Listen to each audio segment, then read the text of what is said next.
Well, you are just in time if you do fancy a cup of tea, because it's a bit of a tea party over here on your Feel Good Breakfast show, or a high tea if you like. And Chef Clem is here to give us the 411, or spill the tea on how to bring about the best tea possible. But of course, when it comes to tea etiquette, the question is, do you know whether to pour the milk or before or after? If you can dunk a biscuit, yes or no?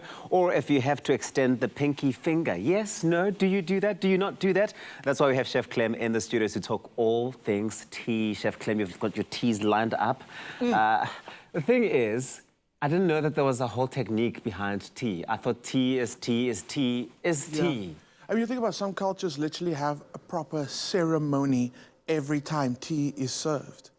And it's just because they just like respect the process of making tea and then drinking it so much. Yeah. And South Africa, we are a tea-loving nation. We love our coffee, but we love our tea. Show me any one grandmother, any one person's grandmother who doesn't ask for tea the whole day and night. I almost believe it's South Africa's welcome drink. No, it is. As a guest walks through the door, kettle goes on and can I make you a cup of tea? And I love that. It's absolutely amazing. Or like our grannies.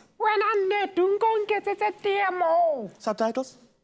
Just make me a cup of tea. Make a cup of tea? No, please, nothing. Just... Nah, okay. So let's start off with, what's your favorite tea in general? Like when Tabiso gets home now, what's he making? Well, I generally have tea on like special occasions. Oh. So that means when I'm out at the restaurant. So I hardly ever make tea myself at home, but I do make lots of coffee. If I do have tea at home, that means somebody else is making it for me. Okay. It'll probably be a rooibos tea.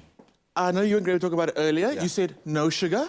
I prefer no sugar. If I do have sugar, 1 teaspoon. 1 teaspoon of sugar, but no milk. That's sorry, you said no milk. Milk is definitely a thing that's got to be in there. Okay. In any other type of tea, but not in rooibos. Yeah, okay, correct. Absolutely. I like that. Okay, so let's talk through some varieties. Okay. So vanilla chai or chai tea is one of my favorite teas. It's a tea that's been infused with spices, and I absolutely love it. It like enhances the flavor of the tea. At the same time, all the spices come together. It's a beautiful recipe, and you know, being a chef, you love a beautiful recipe. So you've got the vanilla chai in front of you. So obviously, there's beautiful vanilla that's been added to it. But then you get spices like cinnamon, star anise, cardamom. It is literally, it's a sensory explosion when you're drinking vanilla chai. I love it. Like it. Yeah, and I love it milky. Love it milky. There's something about the milk that brings out more of the flavor of the vanilla chai.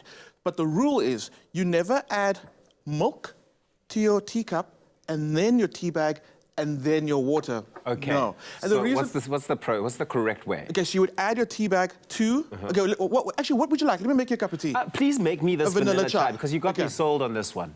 It's beautiful, so fragrant. Is it new? No, vanilla chai. Like a thing that's always been there? No. It's just you that's new to the you're new to the tea game. Well, you're upgrading me, right? You're upgrading me and hopefully inspiring everybody else out there who's been stuck on their sort of normal tea that they're used to explore the varieties of tea that are out there. Wow. Wow. The spices, the vanilla. The aroma. The aroma. Okay, so tea bag in. Yeah. And then I'm gonna add some boiling water. So we're very lucky, like in the fact that our kettles nowadays have it, when it gets to a certain temperature, they just switch off. Yes. But if you were still going old school and you had a kettle on the stove top, what you wanna know, when your water's ready, you're gonna hear a deep bubble. If Katlech was here now, he would do the bubbling sound. He probably would do it. He like probably is watching right now and doing it from home. It's a deep bubbling sound. A deep bubbling sound, and then you know it's good. But like I said, nowadays we're so lucky. Our kettles just switch off by themselves when it's ready. So, okay, tea bag in. Hot water goes over, and now it's going to steep. Steeping you have to wait for it. Yes. Steeping is a process where the tea releases its flavor. So if you had to have tea bag, milk, and then water, your temperature wouldn't be at the right temperature for the tea to release all those beautiful fragrances. Like, that's why you end up with like swak tea, right? That's why the tea then ends up being quite watery. Exactly, and that's sad. This tea alone, on its own right now, already smells so good. You want to pour a couple of cups, just put them around the house and just let the house smell really good. The reason I gave it to you without any milk in it is because I wanted you to smell the aroma that's released as soon as you add that water to it. You would let this tea steep for 5 minutes before you add your milk. All right. And then by that 5 minutes time would have released as much as beautiful flavors into your water, and the milk just complements it by making it like extra creamy. To complement those spices, it's so good. Do you leave the tea bag in or do you take it out? I take it out. Okay. I take it out. And you? The thing is, after a while, it starts to change in like flavor. It gets quite bitter if you've left it for too long. Exactly. So I do, depending on how quickly I'll finish the cup, I'll either leave it or take it out. But if the correct way to do it is to take it out, then I'm going to listen to you, Clem. And also, even though the etiquette is never to gulp your tea, it's to sip your tea. I don't like the idea when you get that last little bit of tea, there's something like the little bag comes out. What? No. So take it out. And like I said, the etiquette is to sip, never gulp your tea. Okay. Let's go on to, so that is I like that in the evening. It kind of gets me ready for bedtime. Almost works chill. like chamomile tea. Yes, but let's talk about something that's great for the morning, and that is my peppermint leaves. Okay. So peppermint actually has a little bit of caffeine in it. Okay. I just found out like recently, and that's great. It's a pick-me-up, wake you up in the morning. Yeah. So Tabiso, in the morning, you're up bright and early every morning, doing your thing. Very early. You're here before everyone else. Every morning, he's here before everyone else. And I carry the keys to the gate and to the building. If I'm not here, the show won't happen. So, what I recommend for you then... Graham's got my keys. Graham, yeah, oh my goodness. Okay. I'm like... what I recommend for you then is this beautiful peppermint tea. So what I do, no milk for this one. Okay. No milk for your peppermint leaves, no milk for your green tea. Don't do that. Those teas, on its own, absolutely. Peppermint tea, same thing. Steep for 5 minutes, hot water.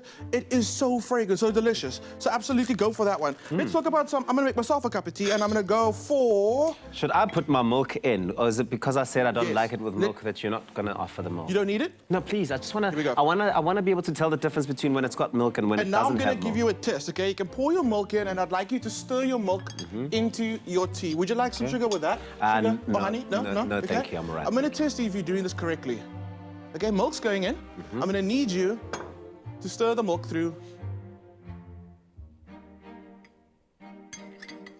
You just failed it at the end. Because I wasn't sure, am I supposed to have that sound or noise coming out the cup or not? The rule when you're stirring tea is you should never hear the spoon touch the side of the cup. So this... I hope my dad is watching, because you don't need an alarm with my dad around. That is your alarm. He's the first person to wake up, and then it's... You know your dad's awake. You know, but it's not just your dad. I've also got some aunties that they got an agenda with a teacup.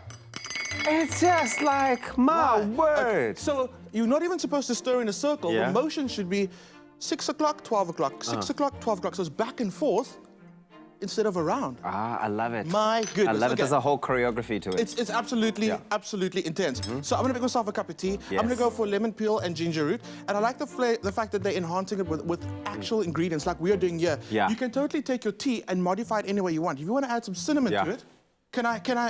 Please go ahead and make yourself a cup of tea while we allow everybody else at home to settle down and make their own cups. So there you have it, guys. Now you know how to make the perfect cup of tea. Remember to buy, obviously, the finest tea at Woolies. We've seen just a few of them being shown here by Chef Clem. Of course, they say life is like a cup of tea to be filled to the brim and to be enjoyed with friends. And I'm going to enjoy it with my friend, Chef Clem. Yeah. Pinky's in, eh? Pinky's in or out?